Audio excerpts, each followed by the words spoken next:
మన భారతదేశంలో మొత్తంగా 4 లక్షల మందికి పైగా భిక్షాటన చేస్తూ ఉన్నారు. ఇందులో మన మైండ్ బ్లాక్ అయ్యే విషయం ఏమిటంటే 10th class, inter, PG pass అయిన వారు దీన్ని ఒక వృత్తిగా భావిస్తున్నారు. కొంతమంది అయితే సిండికేట్లా ఫామ్ అయ్యి ఎవరైతే చిన్నపిల్లలు ఉన్నారో వారిని కిడ్నాప్ చేసి వారికి మత్తు మందు ఇచ్చి వారితో భిక్షాటన చేస్తూ కొన్ని లక్షల కోట్ల లాభాలు గడిస్తూ ఉన్నారు. ఈ వీడియోలో మనం భిక్షాటన ఎందుకు చేస్తారో, దీని వెనుకున్న బలమైన కారణాలు ఏమిటి, కేంద్ర రాష్ట్ర ప్రభుత్వాలు దీన్ని నిర్మూలించడానికి ఏ విధమైన చర్యలు తీసుకుంటాయో ఈ వీడియోలో చూద్దాం. మీరు చూసే ఈ వీడియో వెనుక కొన్ని గంటల కొద్ది శ్రమ, కష్టం దాగి ఉంటుంది. దయచేసి మా ఛానల్ సబ్స్క్రైబ్ చేయండి అండ్ లైక్ దిస్ వీడియో. భిక్షాటన ఏ విధంగా మొదలవుతుంది అనే దాని గురించి తెలుసుకుంటే ముందు ఈ కథ గురించి మనం తెలుసుకోవాలి. మనము 2022లో కనుక వెళ్ళి ఉంటే సురేష్ మాంజీ అతను కాన్పూర్లో ఉండేవాడు. అతను కొన్ని సంవత్సరాలుగా పని కోసం వెతుకుతూ ఉన్నాడు. అతనికి పని కోసం వెతుకుతున్న సమయంలో రాజ్ అనే వ్యక్తి పరిచయం అయ్యాడు. ఎవరైతే పని ఇప్పిస్తానని చెప్పిన రాజ్ మరుసటి రోజు ఒక ప్లేస్కి రమ్మని చెప్పగానే సురేష్ మాంజీ ఆ ప్లేస్కి వెళ్ళాడు. అక్కడే ఉన్న కిడ్నాప్కు సంబంధించిన ముఠ అతని కళ్ళకు గంతలు కట్టి అతని కళ్ళలో కెమికల్కి సంబంధించిన ఇంజెక్ట్ చేసింది. ఎలాగంటే ఆ బెగ్గింగ్ మాఫియా సురేష్ మాంజీని ఏ విధంగా మార్చేసిందంటే అతని కాళ్ళ వేలుతో పాటు చేతి వేలను మొత్తం కట్ చేసి అతని బాడీపై అక్కడక్కడ కత్తితో ఘాట్లు పెట్టింది. నిజమైన బిచ్చగాడు ఏ విధంగా ఉంటాడో సురేష్ మాంజీని ఆ విధంగా ఆ మాఫియా అయితే తయారు చేసింది. ఎవరైతే సురేష్ మాంజీ ఉన్నాడో అతను బెగ్గింగ్ మాఫియా దగ్గర ఇరుక్కుపోయి రోజు కెమికల్ ఇంజెక్షన్ ఇవ్వడం వల్ల అతని బాడీ బెగ్గింగ్కు సహకరించేది కాదు. ఎంత దారుణం అంటే తన ఫ్యామిలీ సురేష్ మాంజీని గుర్తుపట్టకుండా ఆ మాఫియా అయితే తయారు చేసింది. మన భారతదేశంలో మొత్తంగా 4 లక్షల మందికి పైగా ఈ భిక్షాటన చేస్తూ ఉంటే అందులో పురుషులు మాత్రం 2,20,000 మందికి పైగా ఉన్నారు. స్త్రీలు మాత్రం 1,90,000 పైగా ఉన్నారు.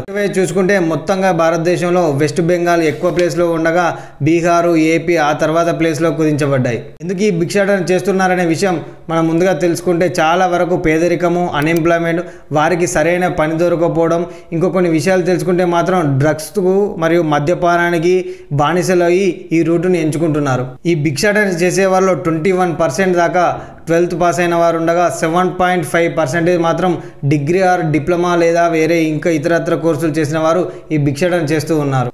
ఇందులో పర్సెంట్ వారీగా చూసుకుంటే మాత్రం టెంపరరీ అన్ఎంప్లాయ్మెంట్గా ఉన్నవారు మాత్రం 18% ఉండగా ఫోర్స్డ్ మాత్రం 1%, ఓల్డ్ ఏజ్ పీపుల్ 1%, ఇలా వారి పర్సెంటేజ్ల విధంగా భిక్షాటన చేస్తూ ఉన్నారు. అయితే ఈ బెగ్గింగ్ మాఫియాలో కనుక వారికి తమంత ఇష్టం లేకుండానే కొంతమంది బెగ్గింగ్ అయితే చేస్తున్నారు, మరికొంతమంది పని దొరకకుండా బెగ్గింగ్ చేస్తున్నారు. అందులో అన్ఎంప్లాయ్మెంట్ వల్ల 10% ఉండగా పిల్లలు చైల్డ్ లేబర్ కింద 8%, ఫోర్స్డ్ ద్వారా 1%, ఓల్డ్ ఏజ్ పీపుల్ 1%, ఇలా పర్సెంటేజ్ల వారీగా బెగ్గింగ్ చేస్తూ ఉన్నారు. పెద్ద భారతదేశంలో ఈ బెగ్గింగ్ మాఫియా మాత్రం వీరు ఉండే కొన్ని ప్లేసులలోనే మాత్రమే ఉంటారు.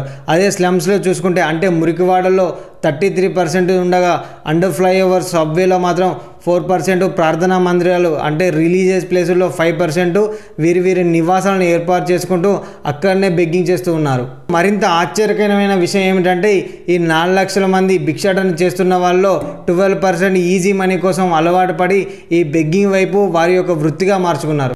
ఒక భిక్షాటన చేస్తున్న వ్యక్తి ఒక రోజుకు ఎంత ఎర్న్ చేస్తున్నారని చూసుకుంటే ₹100 సంపాదిస్తున్న వారు 32% ఉండగా 100 నుంచి 300 రూపీస్ సంపాదిస్తున్న వాళ్ళు 32% ఉన్నారు. ఇలా చెప్పాలంటే ఒక నెలకు దగ్గర ఇందులో ముఖ్యంగా చెప్పాలంటే ఒక ఢిల్లీలో మాత్రం 3,000 నుంచి 6,000 వరకు ఒక నెలకు సంపాదిస్తున్నారు ఈ భిక్షగాళ్ళు. బెగ్గింగ్ మాఫియాలో ఎక్కువ చిన్నపిల్లలు మనకు కనబడుతూ ఉంటారు. మీరు గమనించారు, ఒక ట్రాఫిక్ సిగ్నల్ కాడ మనం నిలబడి ఉంటే అక్కడ చిన్నపిల్లలను పట్టుకొని బెగ్గింగ్ చేస్తూ ఉంటారు. మీకు చాలా వరకు అర్థమై ఉంటుంది. ఒక చిన్నపిల్లలు ఈ మాఫియాలో ఎలా ఇరుక్కుంటారంటే హాస్పిటల్ దగ్గర పండుకున్నప్పుడు లేదా హాస్పిటల్లో ఉన్నప్పుడు లేదా మరి ఇతరత్ర రైల్వే స్టేషన్ ఒక ట్రైన్ నుంచి ఇంకో ట్రైన్ మారినప్పుడు, బస్టాండ్లో ఇలా మారినప్పుడు, అలానే కాకుండా పేదరికమైన ఎవరైతే తిండికి లేకుండా ఉంటారో వారి దగ్గర నుంచి చిన్నపిల్లలను తీసుకొని వారికి రోజుకు 100 నుంచి 200 ఇచ్చి ఈ చిన్నపిల్లలను బెగ్గింగ్ మాఫియాలో ఇంక్లూడ్ చేసి కొన్ని కోట్లు గడిస్తున్నారు. చిన్నపిల్లలు మనం గమనిస్తే పొద్దున్న నుంచి సాయంత్రం వరకు పండుకునే ఉంటారు. అది గమనించారు లేదా మీరు? అలా ఎందుకు ఉంటారంటే వారికి పొద్దున మాత్రము నిద్ర మాత్రలు కానీ వారికి డ్రగ్స్ ఇచ్చి మత్తు మందు ఇచ్చి వారిని ఆ పొద్దున్న నుంచి సాయంత్రం వరకు ఇలా అడుక్కుంటూ ఉంటారు. ఎవరైతే ఈ మాఫియా ఉన్నారో ఆ పిల్లలను అద్దెకిచ్చిన వారికి దగ్గర 100 నుంచి 200 రూపాయలు అయితే ముట్ట చెప్తారు. ఇందులో మరొక ఆశ్చర్యకరమైన విషయం ఏమిటంటే ప్రతి 8 నిమిషాలకోసారి అకార్డింగ్ టు BBC న్యూస్ ప్రకారం ప్రతి 8 నిమిషాలకోసారి ఒక పాపు లేదా బాబు మిస్ అవుతున్నాడు. అకార్డింగ్ టు NCRB రికార్డు ప్రకారం 2016లో దగ్గర 63,000 మంది పిల్లలు మిస్ అయినట్టు BBC కథనం ప్రకారం తెలుస్తుంది. ఈ చిన్న పిల్లలను ఒక ముఠాలా ఫామ్ అయ్యి దీన్ని సొఫిస్టికేటెడ్ ఆర్గనైజ్డ్ బెగ్గింగ్ మాఫియాలా తయారవుతున్నారు. ఇలా చెప్పుకోవాలంటే 2023లో మన హైదరాబాద్లో ఒక ఘటన అయితే జరిగింది. అదొకసారి చూడండి. హైదరాబాద్లో బెగ్గింగ్ రాకెట్ ముఠా గుట్టు రట్టు చేశారు పోలీసులు.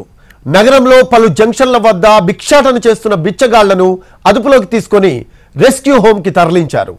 ఇదంతా చిన్నపిల్లల నుంచి మొదలైతే వృద్ధుల వరకు బెగ్గింగ్ మాఫియా ఎక్కుని ఒక లూపులా తయారైంది. ఇలాంటి బెగ్గింగ్ మాఫియాను మన సెంట్రల్ గవర్నమెంట్ కానీ స్టేట్ గవర్నమెంట్ ఏం చేయలేకపోతుందా అంటే దానికి వివిధ రకమైన చట్టాలు అయితే ఉన్నాయి. మన భారతదేశం కొన్ని న్యాయ చట్టాలు అయితే చేయడం జరిగింది. బెంగళూరు బెగ్గింగ్ మాఫియా యాక్ట్ ప్రకారం 1959 ప్రకారం ఎవరైతే బెగ్గింగ్ చేస్తారో వారి దగ్గర 10 సంవత్సరాలు జైలు శిక్ష అయితే ఉంటుంది. ఈ యాక్ట్ వచ్చిన తర్వాత బెగ్గింగ్ మాఫియాని ఏం చేయలేక ఈ బెగ్ చేసుకున్న వాళ్ళు ఎవరైతే అడుక్కుంటున్న వాళ్ళ మీద ఇలా శిక్షలు వేస్తున్నారని చెప్పి పెద్ద దుమారమే రేగింది.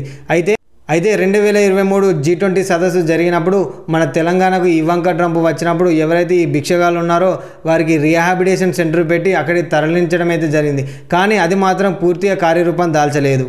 ఈ చిన్న సమస్య ఒక పెద్ద సమస్యగా మారి అది ఒక రాకెట్లా తయారైంది. ఇందులో ఒక బెగ్గింగ్ మాఫియానే కాకుండా హ్యూమన్ ట్రాఫికింగ్తో పాటు డ్రగ్స్, దొంగతనం ఇలాంటి వివిధ ముఠాలతో కూడిన కారణాలతో ఈ బెగ్గింగ్ మాఫియా దానితో లింక్ అయి ఉండడం వల్ల చిన్నపిల్లలు కాస్త యువకులు ఇందులో ఇరుక్కొని బయటికి రాలేకపోతున్నారు. వాటిని ఎలా అరికట్టాలని మనం పూర్తిగా మాట్లాడుకుంటే ఎవరైతే ఈ బెగ్గింగ్ మాఫియాతో బయటికి వచ్చిన వారు ఉన్నారో వారిని NGOస్తో కలిపి వీరికి షెల్టర్స్ అంటే సేవా సాధన ఇప్పించి వారికి తోచిన పని ఇప్పించే ప్రయత్నం చేయాలి. సెల్ఫ్గా వాళ్ళని బిజినెస్ చేసుకునే విధంగా గవర్నమెంట్ కొన్ని స్కీములు తీసుకొస్తే కనుక వీళ్ళు ఆ రూట్ నుంచి బయటకు వచ్చి స్వతహాగా వాళ్ళ కాళ్ళపైన నిలబడి వాళ్ళు ఈ బెగ్గింగ్ అనేది ఆపిస్తారు.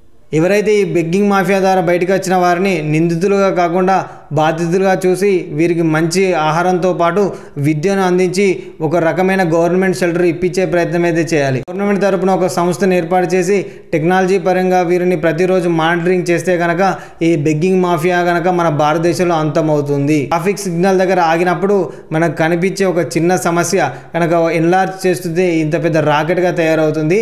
మీ అభిప్రాయాన్ని ఈ బెగ్గింగ్ మాఫియా ద్వారా ఏమనుకుంటున్నారో మీ అభిప్రాయాన్ని ఈ వీడియో కింద కామెంట్ చేయండి. ఇదండి నా ఎక్స్ప్లెనేషన్ కనుక నచ్చితే లైక్ చేయండి. మరో ఇంట్రెస్టింగ్ వీడియోతో మళ్ళీ మీ ముందు వస్తాను. This is Vamshikrishna signing of.